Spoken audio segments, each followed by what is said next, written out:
menyebabkan dia tidak dapat memberikan keterangan di persidangan. Ya, bukan merupakan sakit yang berat atau permanen sehingga dia tidak bisa datang untuk memberikan kesaksian di depan persidangan.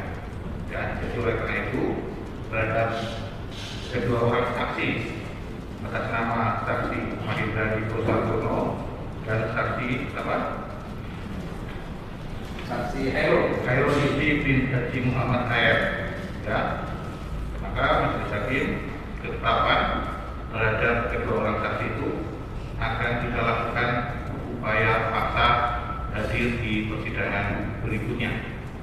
Ya, terkhusus untuk Mahendra Dito karena sakitnya DBD, ya, majelis hakim berkesimpulan bahwa waktu penyembuhan yang normal untuk seorang yang terkena sakit DBD, saya rasa kurang lebih antara 2 minggu ya, 14 hari ya, sejak dia dirawat.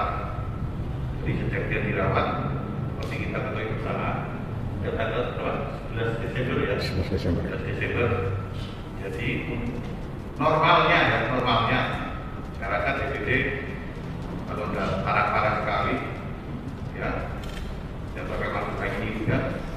Jadi normalnya 14 hari, jadi dari 14 hari dari tanggal 11 Desember, majelis hakim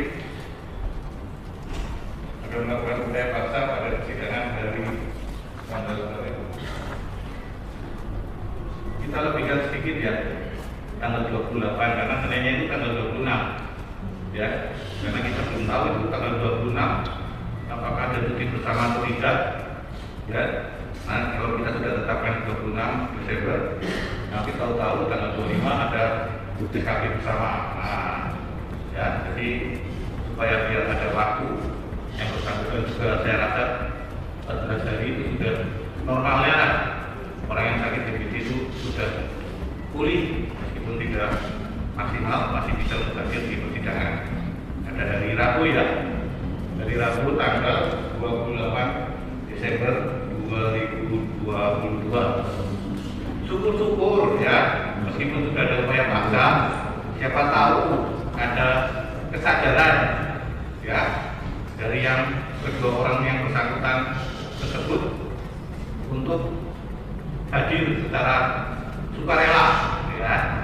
Namun demikian tetap majelis hakim akan memerintahkan penuntut umum untuk menghadirkan paksa yang bersangkutan dengan bantuan alat negara, ya, yakni dari aparat kepolisian pada hari sidang tanggal 28 Desember 2022 hari Rabu, begitu ya.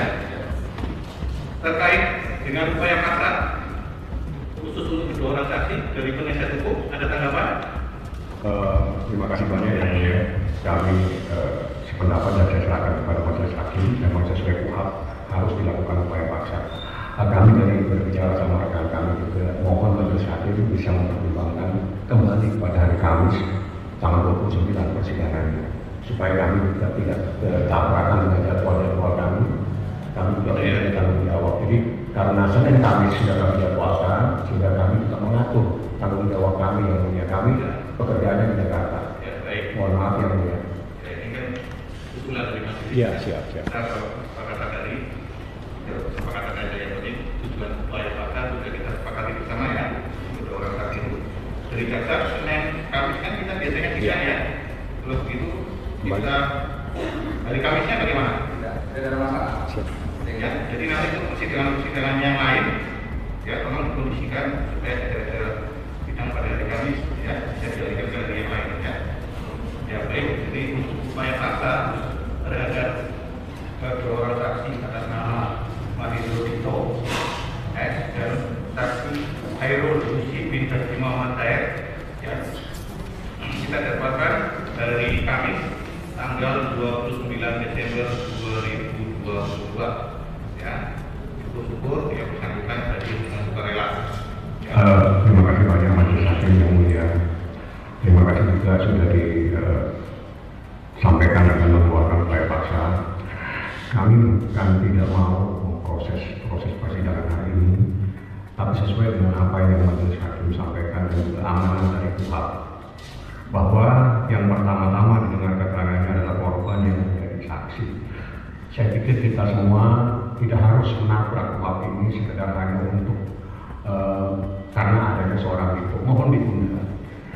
Kita janganlah sampai tabrak ini KUHP hanya karena ada seorang saksi datang. Silakan ditunda lagi. Terakhir kalinya, setelah itu saya serahkan kepada majelis hakim. Ini perkara seperti apa jadinya. Makasih yang mulia. Baik, terima kasih atas masukannya. Cuman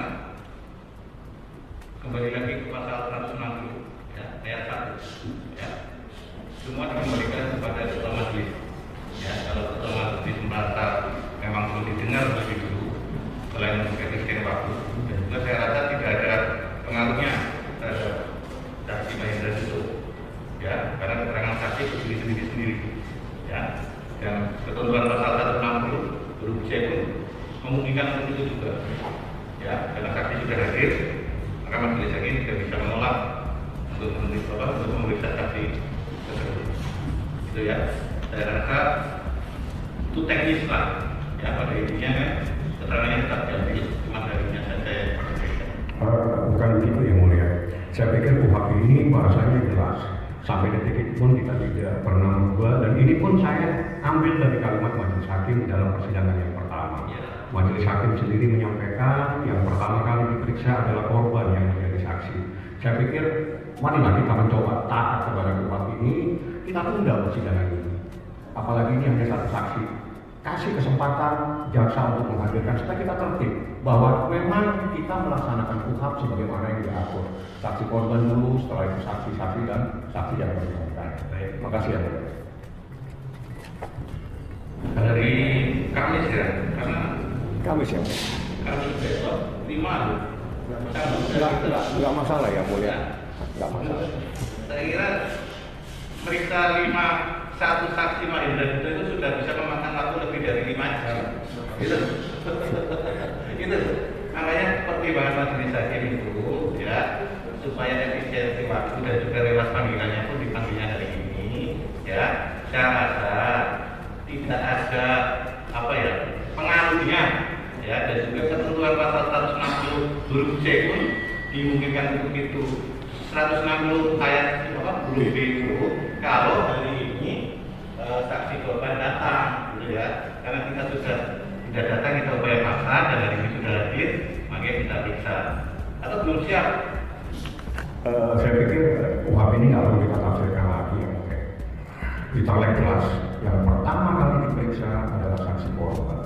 Nggak perlu kita debat-debat lagi yang mulia. Saya tidak ikut, apalagi ini masyarakat juga memantau.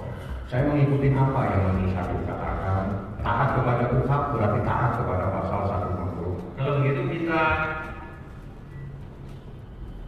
gimana? Penuntut umum, kita minta pendapatnya saja. Penuntut umum ya, yang menghadirkannya penuntut umum. Terima kasih majelis. Ini kan sesuai dengan asas KUHP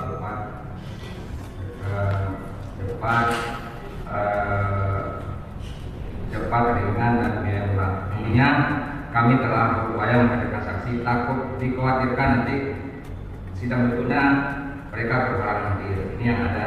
Kan udah majelis katakan ini kan saksi ini kan keterangannya berdiri sendiri, tidak serta merta harus dihadir korban dulu, walaupun dalam KUHP mengisyaratkan demikian. Terima kasih.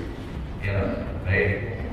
Ya, jadi sidang kita sudah hari Kamis tanggal 29 Desember 2022 ya, dengan agenda sidang pemeriksaan upaya paksa terhadap 2 orang saksi dan pemeriksaan saksi yang lain beserta ahli dari penuntut umum. Penuntut umum tetap menghadirkan terdakwa dari sidang yang telah ditetapkan, terdakwa kembali tahanan, penasihat hukum tetap mendampingi terdakwa ya.